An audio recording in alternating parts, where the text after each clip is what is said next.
Olá, tudo bem? Eu quero chamar a atenção de todos os companheiros, seguidores deste canal, para mais um trabalho que estaremos desenvolvendo a partir deste momento. Estaremos abordando um tema muito importante a respeito do princípio, cujo princípio a Bíblia não revela, e por essa razão nós queremos contribuir convosco somente o que as páginas das Escrituras nos mostram. Eu já fui muito questionado a respeito deste assunto e decidi contribuir convosco também neste canal, a respeito da rebelião no céu. Afinal, houve ou não houve rebelião no céu? É o que passaremos a discorrer a partir de agora. Eu quero começar trazendo um texto, Apocalipse, capítulo 12, versos 7 ao 12. Prestem bem atenção ao que nós estaremos discorrendo a partir de agora. Diz a Bíblia: E houve batalha no céu.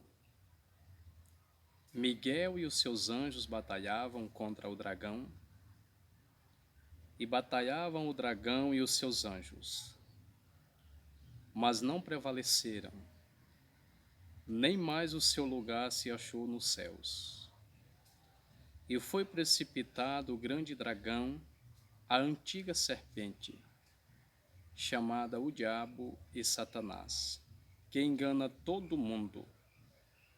Ele foi precipitado na terra, e os seus anjos foram lançados com ele.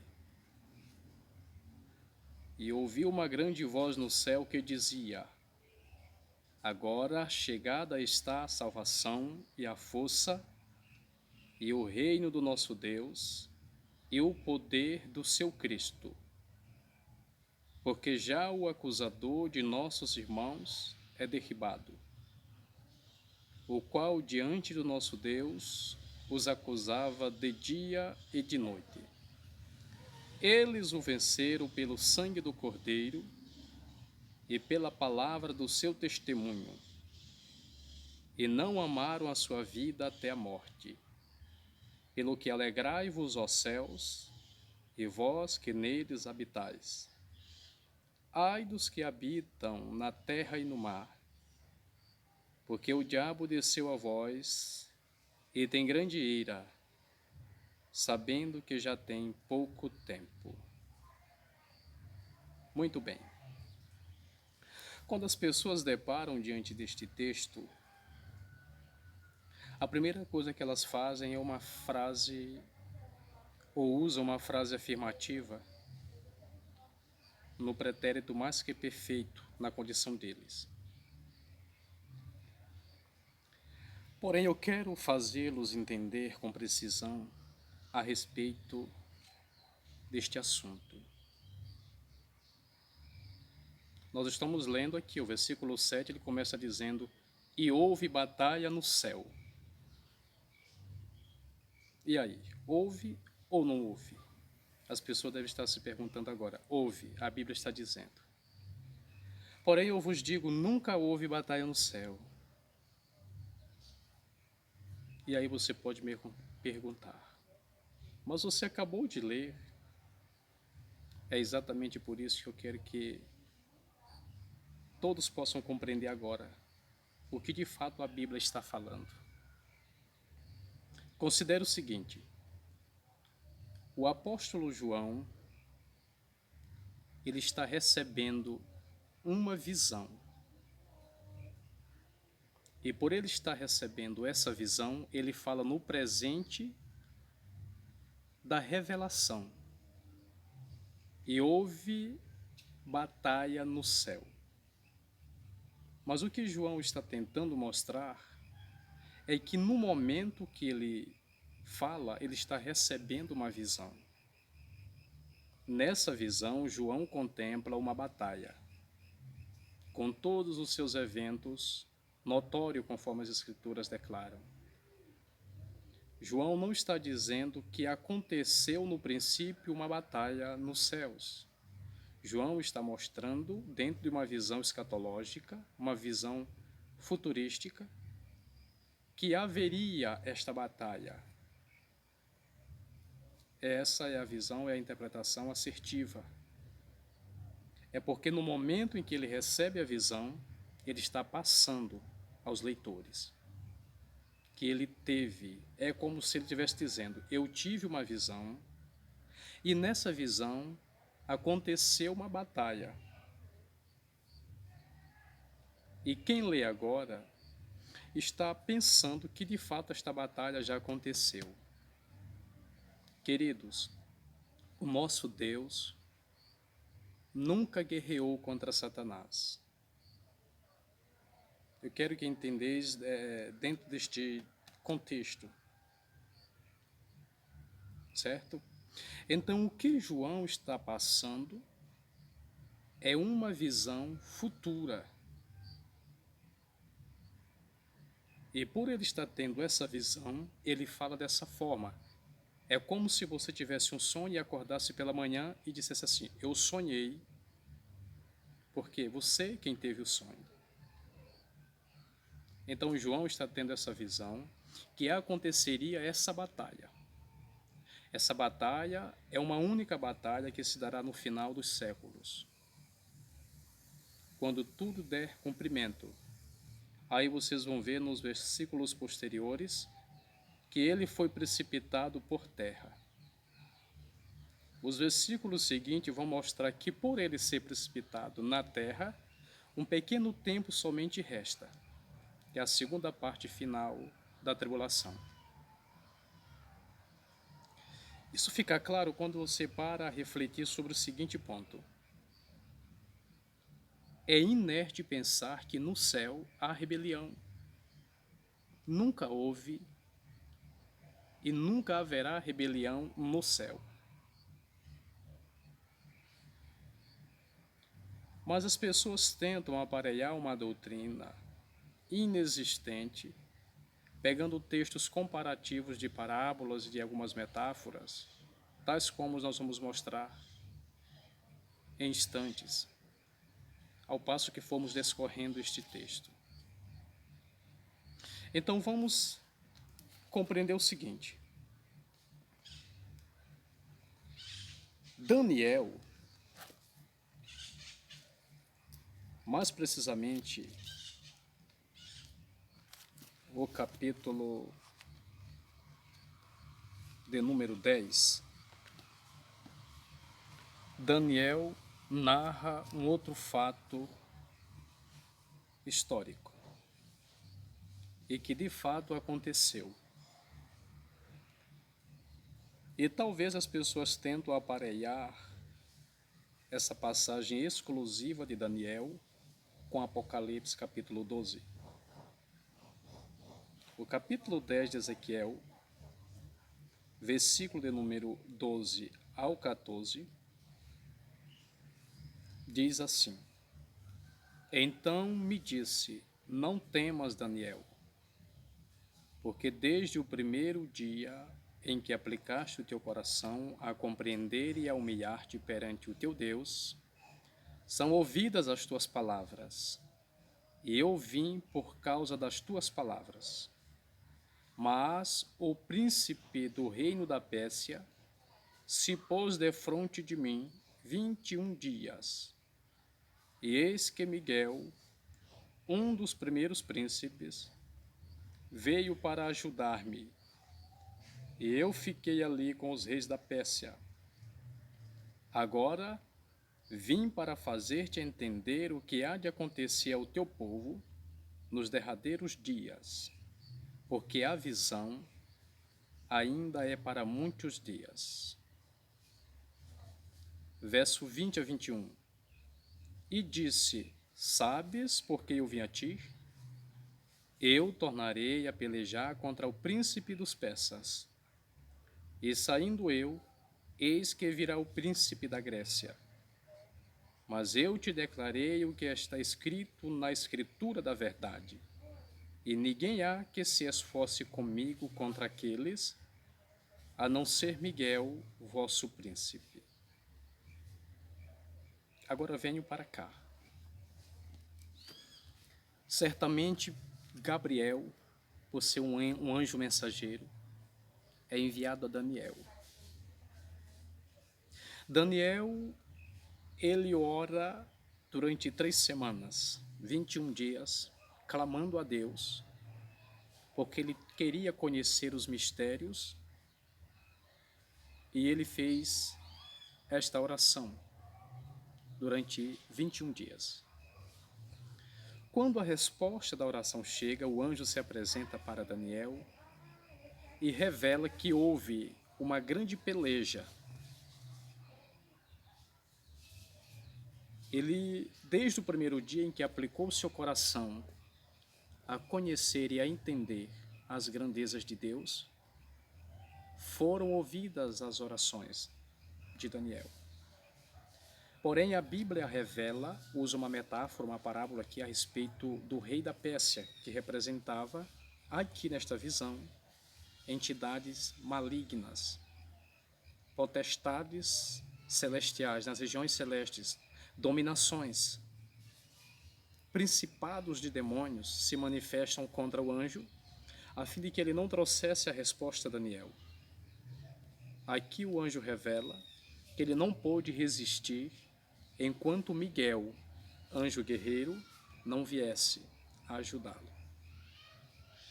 Ele chega diante de Daniel e revela tudo quanto havia acontecido nas regiões celestes. Eu estou citando este texto para que vós outros possais compreender o sentido da palavra de Apocalipse, capítulo 12. Certo? Então, a única peleja que a Bíblia registra que houve foi esta pequena peleja, onde o anjo guerreia contra Satanás nas regiões celestes para trazer as respostas da oração de Daniel. E as pessoas dizem assim, tentam atribuir isto à pessoa de Satanás, que se rebelou contra Deus. A Bíblia nem usa essa expressão. O que acontece é o seguinte: quando Deus criou todas as dominações celestes, anjos, arcanjos, serafins e querubins, cada classe de anjos exerce uma função específica e está em um lugar específico a serviço de Deus, e alguns anjos a serviço dos homens. Quando Deus cria o mundo, Deus estabelece todas as dominações. A Bíblia vai narrar que Deus cria potestades, dominações, e cada dominação existe neste universo. Principados, potestades e dominações. Quando Deus coloca o homem no jardim, todos os seres angelicais já haviam sido criados. E por sua vez, o anjo ungido, o querubim ungido, fazia a guarda do jardim de Deus, do Éden. Ele contempla a formosura, a grandeza de toda a criação de Deus e nasce o orgulho no coração dele. Ele não estava no céu. No céu não pode haver rebelião. Quando a Bíblia usa a expressão batalhas no céu, vai representar regiões celestes e jamais o trono, morada de Deus. Não pode haver, o mal não pode haver no céu. E ministros, líderes, pastores pregam para os seus fiéis que Satanás estava no céu e se rebelou contra Deus. Isso é heresia e mentira total. Eu irei mostrar para vós dentro das Escrituras que isso nunca aconteceu. Aliás, só existe 4 passagens em toda a Bíblia que faz menção de guerra dessa natureza. Isaías, capítulo 14, Ezequiel, capítulo 28, Daniel, capítulo 10 e Apocalipse capítulo 12.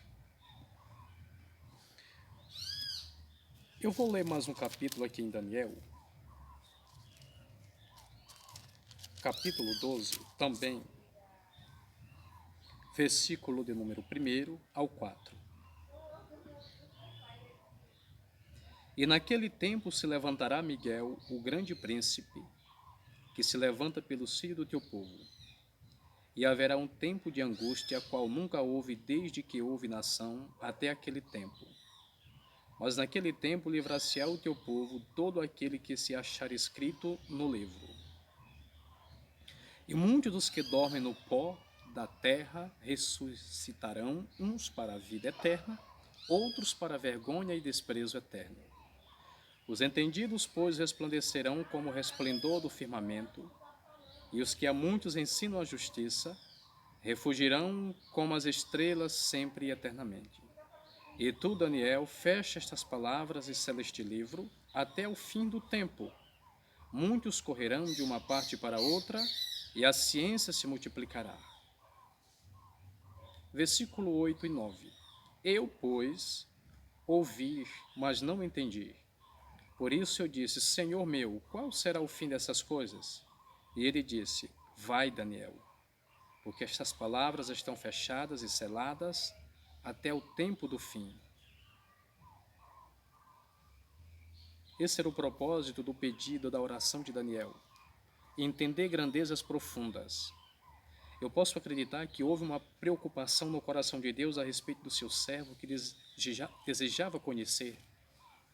Tais tempos, o anjo vem, faz algumas revelações a ele, passa algumas revelações e depois diz, olha, essas palavras elas estão seladas. O que eu quero dizer aqui a vós outros também é que não importa que tipo de homens tentam perscrutar a respeito destas coisas, não estão reveladas. São seladas. O que tange o mundo espiritual entre Deus e Satanás não está completamente revelado aos homens. Muito bem, eu quero continuar lendo mais algum texto aqui que fala a respeito dessa suposta rebelião para que entendais a respeito disto. Agora note o que esse texto aqui diz, que é muito usado para quem defende esse posicionamento, que houve rebelião no céu. Ezequiel capítulo 28, versículo 11 ao 19. Veio mais a minha palavra do Senhor dizendo, filho do homem, levanta uma lamentação sobre o rei de Tiro e dize-lhe, assim diz o Senhor Jeová. Observe primeiramente que o Senhor está dizendo, levanta uma lamentação sobre o rei de Tiro. Ele tinha um perfil tão perverso que ele o usa como figura. Tu és o aferidor da medida, cheio de sabedoria e perfeito em formosura. Estavas no Éden, jardim de Deus. Note bem, onde que ele estava? Não estava no céu. Estavas no Éden, jardim de Deus. Toda pedra preciosa era a tua cobertura, a sardônia, o topázio, o diamante, a turquesa, o ônix, o jaspe, a safira, o carbúnculo, a esmeralda e o ouro. A obra dos teus tambores e dos teus pífaros estava em ti. No dia em que foste criado, foram preparados. Tu eras querubim, ungido para proteger, e te estabeleci no monte santo de Deus. Estavas no meio das pedras afogueadas, andavas. Perfeito eras nos teus caminhos, desde o dia em que foste criado, até que se achou iniquidade em ti. Na multiplicação do teu comércio se encheu o teu interior de violência e pecaste, pelo que te lancei, ou te lançarei profanado fora do monte de Deus, e te farei perecer, ó querubim protetor, entre pedras afogueadas. Elevou-se o teu coração por causa da tua formosura. Corrompeste a tua sabedoria por causa do teu resplendor. Por terra te lancei, diante dos reis te pus, para que olhem para ti. Pela multidão das tuas iniquidades, pela injustiça do teu comércio, profanaste os teus santuários. Eu, pois, fiz sair do meio de ti um fogo que te consumiu a ti, e te tornei em cinza sobre a terra aos olhos de todos os que te veem. Todos os que te conhecem entre os povos estão espantados de ti. Em grande espanto te tornaste, e nunca mais serás para sempre. Então, o que Deus começa mostrando aqui para Ezequiel, ele faz uma parábola a respeito do rei de Tiro, assemelhando em paralelo ao querubim ungido. A expressão "te lancei por terra" representa perder o estado original, e não como se ele tivesse levado um tombo lá do céu e se precipitado sobre a terra. Isso é imaginação humana. Todas as vezes que a Bíblia diz cair por terra, é uma terminologia que representa perder o estado original. É como nós cristãos, às vezes dizemos, rapaz, fulano de tal caiu. Caiu por quê? Porque pecou. É uma linguagem de figura. Agora observe Isaías, o capítulo 14, verso 12 ao 14. É a chave para que todos possam compreender a respeito deste assunto. Como caíste do céu, ó estrela da manhã, filha da alva? Como foste lançado por terra, tu que debilitavas as nações? E tu dizias no teu coração, eu subirei ao céu, e acima das estrelas de Deus exaltarei o meu trono, e no monte da congregação me assentarei das bandas do lado do norte. Subirei acima das mais altas nuvens, e serei semelhante ao Altíssimo. E contudo levado serás ao inferno, no mais profundo do abismo. Eu irei fechar minha Bíblia, porque não existe nenhuma outra passagem em toda a Bíblia, somente essas 4 que eu mencionei para vocês. Isaías 14, Ezequiel 28, Daniel 10 e Apocalipse 12. Os homens pegam todos estes textos, que têm um certo paralelo entre o que eles querem falar, para criar uma heresia e dizer que no céu do nosso Deus, na morada do Altíssimo, pôde haver rebelião. Então, aonde estava Satanás? Estava no Éden, jardim de Deus. Ele fazia guarda do jardim. Ele fazia guarda da criação de Deus. No jardim estava este anjo querubim, e em todas as outras dominações, regiões celestes, havia potestades, havia principados, haviam dominações. Vamos imaginar assim. Ele, como querubim, está acima de todos os demais anjos, quer seja anjos ou arcanjo. A hierarquia o faz estar no comando, para que vocês possam compreender este raciocínio. Quando a Bíblia usa a expressão, né, e nós pregamos muito isto, ou já ouvimos muito pregar sobre isto, que a terça parte das estrelas, né, caiu com ele, que representa uma terça parte dos anjos, é exatamente estes anjos que estão abaixo, sob, não sobre, estão sob o céu, abaixo do céu, sujeitos à liderança deste querubim. E quando nasce esse orgulho no coração dele, ele propõe no seu coração e diz assim, eu subirei aos céus, só pode subir quem está embaixo, para que vocês possam entender e a partir de hoje quebrar este tabu. Eu subirei ao céu, para as bandas do norte, acima das mais altas nuvens, estabelecerei o meu reino, o meu trono, e serei semelhante ao Altíssimo, não maior, como as pessoas dizem. Serei semelhante ao Altíssimo. E é interessante que mesmo esse texto ainda está paralelo a uma parábola a respeito de Babilônia. Então não existe nenhum texto que qualifique piamente a pessoa dele com exclusividade a isso. Sempre a Bíblia vai usar uma figura para descrever esse estágio. Agora pensem com vós mesmos. Seria permitido haver rebelião no céu? Então não usem mais esta expressão rebelião. Nunca houve rebelião no céu. Satanás consegue enganar quem está debaixo da sua hierarquia, debaixo do seu comando. Por sua vez, anjos que estavam nesta dominação, espalhados em diversas partes deste universo, entre principados, potestades e dominações. São esses anjos.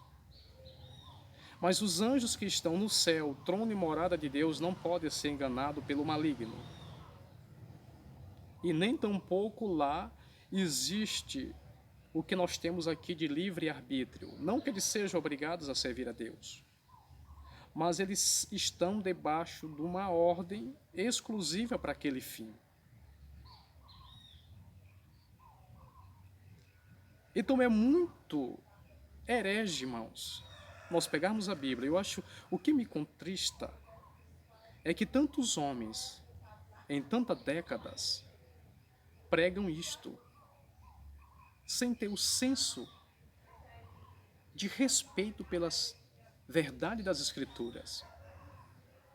E quantas pessoas em todo este universo estão com suas mentes cauterizadas, que já não receberão mais as verdades das Escrituras, porque homens doentios contaminaram como vírus suas mentes, deixando-os incapazes de ter a compreensão das Escrituras. Então, a visão que João tem no Apocalipse é uma visão que haverá. Deus não precisa. Então, se Deus houvesse guerreado contra Satanás, é como se Deus tivesse perdido uma batalha, porque não venceu a guerra, deixou pela metade. É porque nunca houve, minha gente. Nunca houve essa peleja. A única, eu posso falar assim, uma mini batalha que teve foi entre Miguel furando as nuvens demoníacas para que Gabriel pudesse passar e trazer a resposta a Daniel. Fora daí só haverá uma batalha. Então, nesse momento, João está tendo uma visão, porque de fato Satanás não habita no inferno como as pessoas pensam, ele habita nas regiões celestes. Daí a expressão houve batalha no céu. Quando a Bíblia usa essa expressão que houve batalha no céu, está mencionando as regiões celestes, porque tudo que está acima desta expansão é céu, para baixo é abismo. Tudo que está abaixo da terra, não é embaixo, abaixo da terra é abismo. Tudo que está acima da terra é céu. Daí a expressão que houve batalha no céu, e batalharam Miguel e seus anjos com o dragão, e batalharam também o dragão e seus anjos. E não mais foi visto o lugar deles, aonde? Nas regiões celestes, porque é onde ele habita, nas regiões celestes. Então, nesse período, ele será lançado por terra e haverá um curto tempo, que é a segunda parte da grande tribulação. E nesse período é que a Bíblia começa a falar dos ais sobre os homens. Ai de vós que habitais na terra e no mar, porque o diabo desceu a vós e tem grande ira, sabendo que já tem pouco tempo. Então eu espero ter contribuído convosco com estas passagens, e que todos vós outros que estáis acompanhando este canal possam voltar às Escrituras. Há muitas verdades que eu estarei trazendo aqui, porque aqui eu irei contribuir convosco. e posso denominar este canal como um ministério a seguir, porque aqui eu terei toda a liberdade, sem que homens possam privar este direito da minha fala. Que Deus possa abençoar vocês e que vocês possam se sustentar na verdade das Escrituras, porque somente ela poderá edificá-los com precisão a respeito do que Deus quer que todos venhamos conhecer. Que Deus os abençoe em nome do Senhor Jesus.